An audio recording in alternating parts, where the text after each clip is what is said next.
आदाब नाज़रीन, जी जम्मू कश्मीर लद्दाख देख रहे हैं आप। मैं हूं आपके साथ सदफ सैफी। शुरुआत करेंगे बड़ी खबर के साथ। जम्मू लोक भवन में हाई लेवल सिक्योरिटी मीटिंग की गई है। बता दें कि एजी मनोज सिन्हा की सदारत में रिव्यू मीटिंग की गई है। इस दौरान सिक्योरिटी की सूरत हाल का जायजा लिया गया है। अमरनाथ यात्रा को लेकर भी तैयारियों का जायजा लिया गया है। इसके अलावा एंटी ड्रग कैंपेन को तेज करने पर भी जोर दिया गया।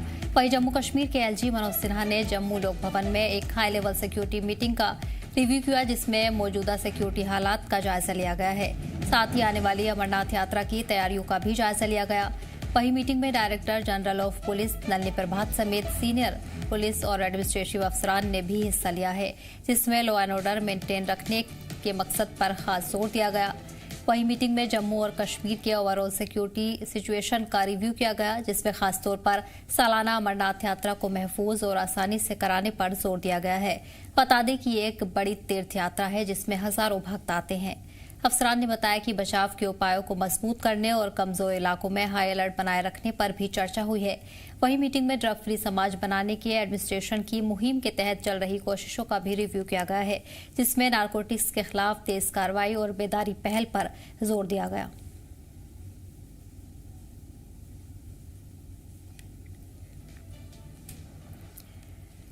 जानकारी के लिए हमारे नुमाइंदे ख्वाहिश जुड़ गए हैं।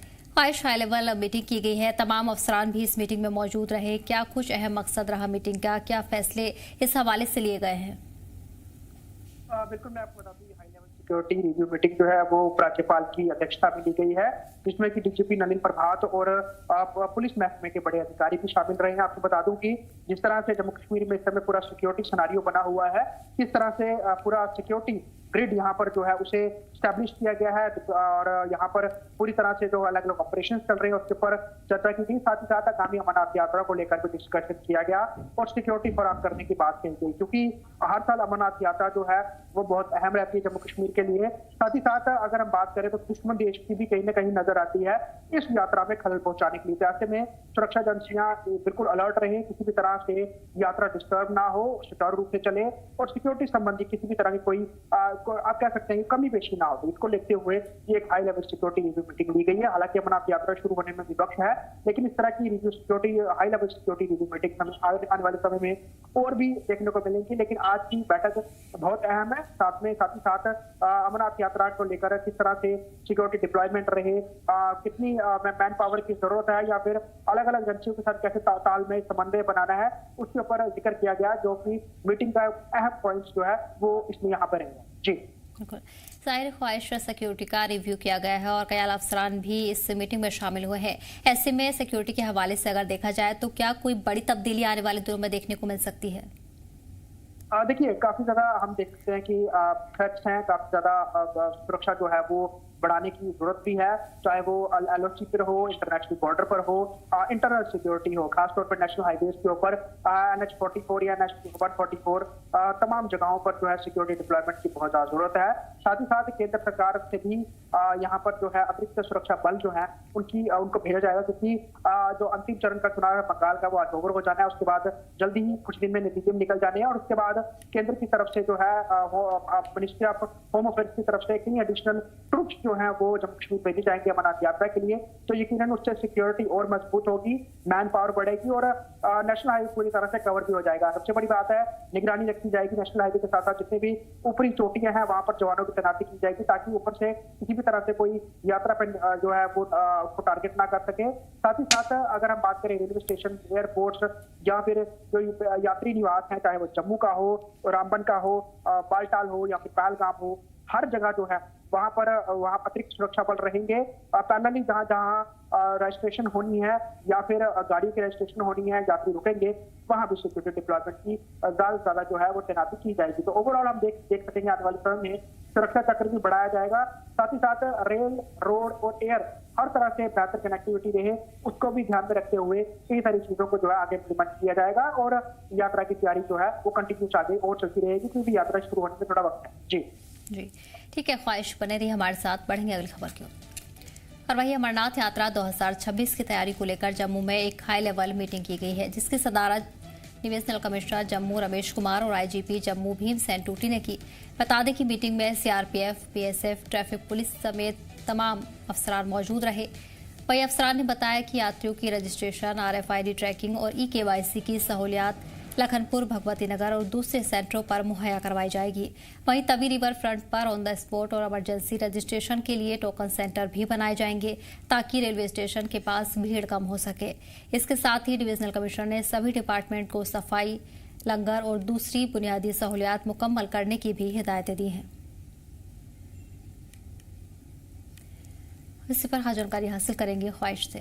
ख्वाहिश, अमरनाथ यात्रा को लेकर भी तमाम तैयारियां मुकम्मल की जा रही हैं। इसी को लेकर हाई लेवल मीटिंग भी की गई है। किस तरह की सहूलियात पर इस बार खास ध्यान दिया जा रहा है जिससे अकीदतमंदों को कोई परेशानी न हो? बिल्कुल, मैं बता दूं आपको कि ये जो मीटिंग है ये डिवीजन कमिश्नर जम्मू रमेश कुमार की अध्यक्षता में ली गई, जिसमें कि IGP जम्मू भीमसेन तुर्की जो है वो मौजूद रहे। BSRF CRPF के भी जो हायर ऑफिशियल्स हैं वो रही हैं। बड़ी बात है कि किस तरह से यात्रा आगे सुचारू रूप से चलानी है और क्या नई तब्दीलियां उसमें की जा सकती हैं। इस बार हमें नई चीज ये देखने को मिलेगी, जो तवी रिवर फ्रंट जो कि ऑलमोस्ट अपना पूरा स्वरूप ले रहा है, उसके पास वहां पर कई सारी रिक्लेम्ड लैंड है, वहां पर जो RFID सेंटर जो है वो बनाए जाएंगे। यकीनन इसके करने से जम्मू रेलवे स्टेशन के ऊपर जो है काफी लोड रहता है वहां पर, खासतौर पर यात्री जहाँ पर वैष्णवी धाम है, कालिका धाम है और सरस्वती धाम है, वहां पर ये सेंटर बनते हैं और काफी जगह कंजस्टेड हो जाती है, गाड़ियों की पार्किंग भी बनती है और लोगों के भी काफी दिक्कत परेशानी होती है। वहां भी हालांकि कुछ सेंटर जरूर रहेंगे, लेकिन रिवर फ्रंट के पास भी जो है वो RFID सेंटर बना दिए जा रहे हैं। साथ ही साथ जो और यात्रा के स्पॉट्स हैं, चाहे लखनपुर का हो, उसके अलावा जम्मू का हो, उसके अलावा रामबन में हो, जहां जहां यात्रा रुकती है वहां पर किस तरह की तैयारियां हैं सुरक्षा के पॉइंट ऑफ व्यू से, डिस्ट्रिक्ट एडमिनिस्ट्रेशन की तरफ से पीने के पानी की हो, रुकने की हो, स्वास्थ्य मेडिकल सुविधाएं हो, हर चीज के ऊपर जो है वो नजर रखी जा रही है और साफ तौर पे तैयारियां की जा रही है, क्योंकि अब ज्यादा वक्त नहीं बचा है यात्रा के लिए। तो अभी से ही तैयारियां पूरे आप कह सकते हैं कि फुल स्विंग के साथ चलती हुई नजर आ रही है। यकीनन कोशिश ये की जाए कि पहले से और अच्छी यात्रा, सुगम यात्रा जो है श्रद्धालुओं को कराई जा सके और कहीं भी कोई कम्युनिकेशन आ रहे हैं। जी बिल्कुल। ख्वाहिश, इस बार क्या लगता है कितनी तादाद अकीदतमंदों की देखने को मिल सकती है, क्योंकि तैयारियां लगातार जारी हैं, खासतौर पर इस बार सिक्योरिटी के भी सख्त इंतजाम किए जा रहे हैं। वहीं रिव्यू मीटिंग भी अमरनाथ यात्रा के हवाले से लगातार देखने को मिल रही है। देखिए, यात्रा जो है हर साल का आंकड़ा जो है वो नए लोगों के साथ बढ़ता हुआ नजर आता ही है, लेकिन अगर हम बात करें कि हर साल हम देखते हैं कि नए श्रद्धालु हर बार आते हैं और देश के अलग अलग कोनों से लोग आते हैं। बड़ी बात है जिस तरह से कनेक्टिविटी बहुत बेहतर हो रही है और जम्मू अमृतसर कटरा एक्सप्रेस भी बड़ा जोर शोर से वहां पर काम लगा हुआ है, भविष्य में उसकी भी सुविधा मिलेगी। लेकिन अगर हम बात करें ओवरऑल, श्रद्धालु जो है उनकी एक अलग आस्था रहती है बर्फानी के दर्शन करने के लिए, क्योंकि कृत्रिम शिवलिंग बनते हैं बर्फ के और उनके दर्शन करना और एक महज कुछ समय के लिए ही बनते हैं, तो उसके लिए श्रद्धालु जो है उनकी बहुत ज्यादा लालसा रहती है। क्योंकि बाकी जो हम देखते हैं शिव धाम है, वहां पर हर साल जो है साल के किसी भी वक्त लोग जा सकते हैं, लेकिन अमरनाथ यात्रा के लिए अतिरिक्त कुछ समय रहता है, तो यहाँ पर श्रद्धालुओं की हमेशा जो है उनकी श्रद्धा जो उससे जुड़ी आती है और उस कारण बड़े सारे लोग जो आते हैं और आजकल टूर ऑपरेटर्स भी अच्छी खासी संख्या में लोगों को लेके आते हैं। तो उम्मीद यही है कि मध्य भारत, दक्षिण भारत और भारत के अलग अलग कोनों से श्रद्धालुओं की संख्या में कोई कमी नहीं होगी। साथ ही साथ वो यात्रा भी करेंगे और साथ ही साथ उनको कश्मीर घूमने का मौका मिलेगा। इसके साथ ही साथ रेलवे से भी सफर ईजी हो जाएगा। जम्मू तो श्रीनगर जो है सीधा वंदे भारत भी चलना शुरू हो जाएगी यात्रा के समय में। तो जो लोग सड़क से सफर नहीं करना चाहेंगे या फिर कई दफा फ्लाइट की अवेलेबिलिटी नहीं रहती है, तो वो लोग रेल के जरिए भी जो है वो जा सकते हैं। ओवरऑल आप कह सकते हैं कि पूरी तरह से यात्रा को बड़े स्तर पर यहाँ पर कराने की पूरी तैयारी है और श्राइन बोर्ड यही चाहेगा कि जितनी ज्यादा संख्या में श्रद्धालु हैं वो आए और सबका स्वागत अच्छे तरीके से किया जाए, किसी भी जगह कोई भी कम्युनिकेशन नजर ना आए। जी ठीक है, ख्वाहिश आप बने रही हमारे साथ। बढ़ेंगे अगली खबर की ओर। और वहीं जम्मू में आज कश्मीरी पंडित कम्युनिटी ने सरकार की तरफ से NFSA नाफिज करने के फैसले के खिलाफ एहतजाजी मुजाहिरा किया है। मुजाहिरीन का कहना है कि इस फैसले से डिस्प्लेस्ड फैमिलीज को मिल रही राहत का सिस्टम मुतासिर हो सकता है। एहतजाज कर रहे लोगों ने बताया कि अभी उन्हें जो राशन और माली मदद मिल रही है वो नए सिस्टम नाफिज होने के बाद कम हो सकती है, जिससे उनकी रोजमर्रा की जिंदगी पर असर पड़ेगा। वहीं उनका कहना है कि जब तक उनकी मुस्तकिल बहाली नहीं होती तब तक पुराना राहत सिस्टम जारी रहना चाहिए। वहीं एहतजाज के दौरान लोगों ने सरकार से मांग की है कि उनके हालात को देखते हुए इस फैसले पर दोबारा गौर किया जाए। कम्युनिटी के नुमाइंदों ने वार्निंग दी है कि अगर उनकी मांगे नहीं मानी गई तो आने वाले दिनों में एहतजाज और तेज किया जाएगा। सबसे पहले हम कश्मीरी पंडित है, अपने देश में दंडित है। आए दिन जो है कश्मीरी पंडित के ऊपर जो है नए नए कानून, काले कानून जो है थोपे जा रहे हैं। आज पहली बार नहीं है, ये 90 से लेकर आज तक ऐसा ही हुआ है, लेकिन आज ऐसा हुआ फाइनल टच जो है दिया जाता है, जिससे कश्मीरी पंडित का जो गला ही घोटा जा रहा है। सिंपल सी बात है, आप कहते हो स्पेशल स्कीम है, मैं तो ऑलरेडी 11 किलो चावल तो ले रहा हूँ, इसमें आप क्या मुझे कह रहे हो? ये तो 90 से लेकर आज तक मैं ले रहा हूँ। इतनी कौन सी आफत आई है सरकार के ऊपर, हमारे कमिश्नर साहब के ऊपर, कि जो बार बार कहते हैं नफसा भरो नफसा भरो नफसा भरो, जबकि वो खुद बोलते हैं it is a mandatory but not compulsory. लेकिन ऐसा क्या हुआ कि आज के डेट में हर किसी को, बच्चे को भी जो है इंक्लूजन करना पड़ता है रिलीफ ऑफिस में, उसको नफसा देना पड़ता है। अगर आज के डेट में अगर किसी को डिलीशन करना पड़ता है, उसको नफसा भरना पड़ता है। इतनी कौन सी आफत हुई है? और अगर आप एक जबान से कहते हो ये जरूरी है, ये जरूरी नहीं है, अगर भरना है तो भर दो, दूसरी जबान से आप कहते हो आज के डेट में नहीं भैया ये भरना ही पड़ेगा आपको। इसका मतलब साफ साफ है, सरकार की नीयत साफ नहीं है। सरकार चाहती है कि कश्मीरी पंडित का गला आप जो है बंद करना है। इसी पर ख्वाहिश हमारे साथ लगातार बने हुए हैं। ख्वाहिश, नफसा नाफिज करने से कश्मीरी पंडित नाराजगी जाहिर कर रहे हैं, पुराने सिस्टम को ही लागू रखने की उनकी तरफ से मांग की जा रही है। क्या कुछ नुकसान इस सिस्टम से उन्हें होंगे और किस तरह की मांगे उन्होंने इंतजामिया से रखी हैं? देखिए, एक अलग अपनी परसेप्शन बनाई जा रही है। हालांकि इससे क्या नफे नुकसान होंगे ये तो भविष्य में पता चलेगा, लेकिन नफसा जो है उसको उसकी रजिस्ट्रेशन के लिए कश्मीरी पंडितों को कहा जा रहा है। आपको बताऊं कि कश्मीर से विस्थापित होने के बाद कश्मीरी पंडित कम्युनिटी के लोगों को यहाँ पर मुफ्त राशन, इवन की सरकारी जो है वो धनराशि मिलती है हर महीने के हिसाब से। उसके अलावा कई सारी और फैसिलिटीज मिलती हैं, लेकिन उनको ये लग रहा है कि नफसा के बीच में आने से उनकी ये सुविधाएं जो है वो कम हो जाएंगी, चाहे वो राशन की डिस्ट्रीब्यूशन की बात हो या फिर अन्य सुविधाओं की बात हो। एक आप कह सकते हैं कि एक असमंजस में है। हालांकि चाहे वो जम्मू कश्मीर सरकार हो, उन्होंने भी कहा है कि कश्मीरी पंडितों को वापस विस्थापित करने के, उनको बसाने के लिए जो सरकार पूरी कोशिशें कर रही है, किसी ने उनको रोका नहीं है। और अब धीरे धीरे करके जो है उनको अपनी कुछ जगहें जो है वो कई लोग जो है रिक्लेम भी कर रहे हैं।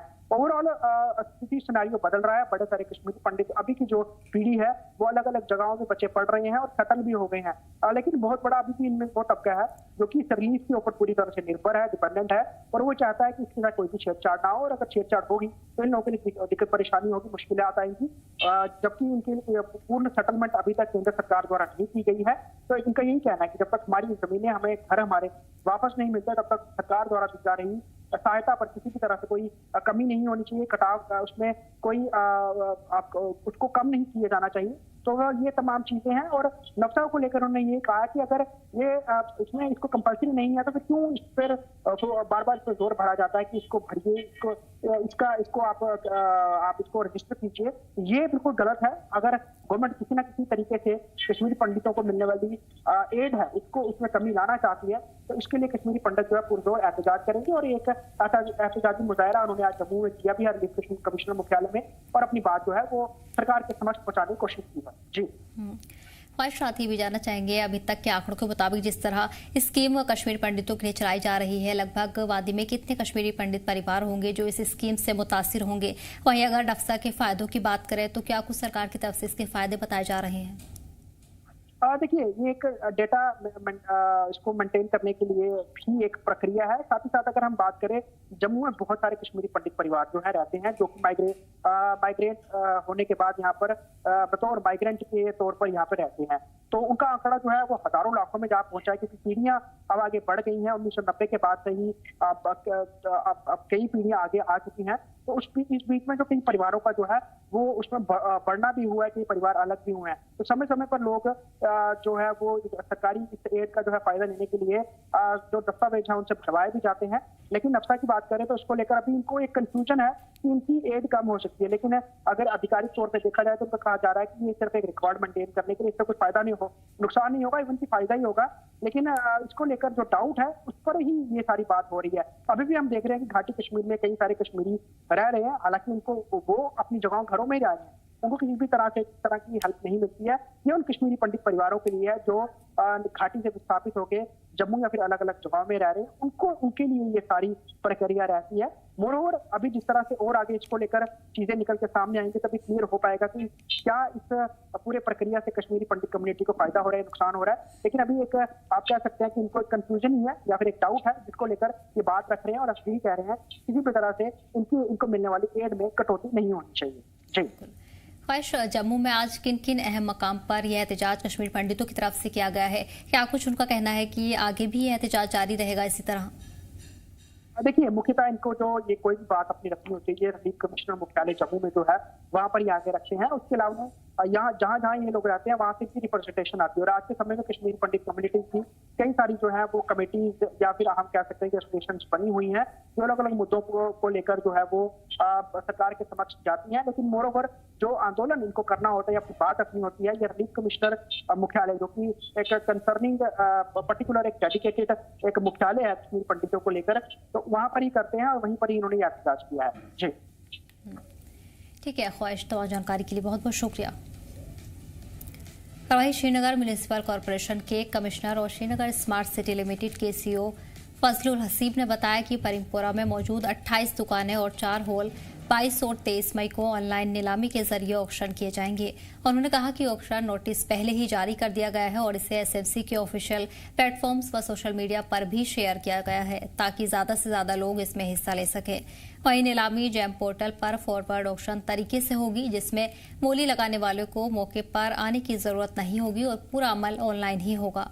कमर्शियल कॉम्प्लेक्स में ग्राउंड फ्लोर पर 6 दुकानें पहली मंजिल और 11 दुकानें दूसरी मंजिल पर 11 दुकानें और साथ ही 4 बड़े हॉल शामिल हैं। Sometime it will be completed. तो अब हम एक चाहते हैं कि ट्रांसपेरेंट तरीके से हम शॉप्स का ऑक्शन करें वहाँ पर। तो कुछ चीज़ें हैं जो मैं आप लोगों के लिए बता दूं। जो एक्चुअल बिडिंग डेट है दैट इज़ 22 मई से 23 मई तक 48 आवर्स का रहेगा ये। और उससे पहले हमारे जो pre qualification submitted documents है वो 1 मई से 8 मई है। असेसमेंट डेट इसका 9 मई से 15 मई तक है। और EMD सबमिशन जो है वो 16 से 20 तक है। और एक्चुअल बिडिंग जो है वो 22 और 23 को फिर होगी। ये ऑनलाइन होगा सारा थ्रू जेम पोर्टल। आपको यहाँ पे बैठ के करने की कोई ज़रूरत नहीं है इसमें, आप आराम से अपने यहाँ से भी कर सकते हैं। अगर आपको लॉगिन बनाने में किसी चीज़ में कोई हेल्प की ज़रूरत है तो we have an auction facilitation cell जिसमें हमने 5 बंदों को रखा हुआ है। उनके फ़ोन नंबर्स भी इसमें, ये शीट भी मैं आपके साथ डिस्ट्रीब्यूट कर दूंगा। Room number 207 208 block C of SMC में भी बैठेंगे। तो ये 5 बंदे हैं, तो आप इनसे कभी भी हेल्प ले सकते हैं। उसके अलावा अगर आपको इनसे सेटिस्फाई नहीं होते हैं तो आप हमारे joint commissioner works, FACO, joint commissioner Sohail साहब और जॉइंट कमिश्नर नुज़रत मैडम से भी आप रब्ता बना सकते हैं। तो वो भी आपको गाइड कर सकते हैं कैसे करना है। नशा मुक्त भारत अभियान के तहत स्कूल एजुकेशन डिपार्टमेंट ने district youth services and sports के साथ मिलकर एक बड़ी बेदारी रैली निकाली। ये rally PM Shri girls high school देखबार से शुरू हुई जिसमें स्टूडेंट्स, टीचर्स और अफसरान ने बढ़ चढ़कर हिस्सा लिया। बता दें कि रैली देखबार गांव की मेन सड़कों से होकर गुजरी और फिर स्कूल में जाकर खत्म हुई है। रैली के दौरान स्टूडेंट्स ने हाथों में तख्तियां लेकर नशे के खिलाफ नारेबाजी की और लोगों को भी इसके खतरनाक असर के बारे में बेदार किया। ड्रग्स को ना कहें, drugs free India, healthy India और युवा बचाओ भविष्य बचाओ जैसे पैगाम के जरिए गांव के लोगों तक मजबूत पैगाम पहुंचाया गया। इस मौके पर दर्शन कुमार ने कहा कि नशा नौजवानों के मुस्तकबिल के लिए एक बड़ा खतरा है और इसे रोकने के लिए समाज को मिलकर काम करना होगा।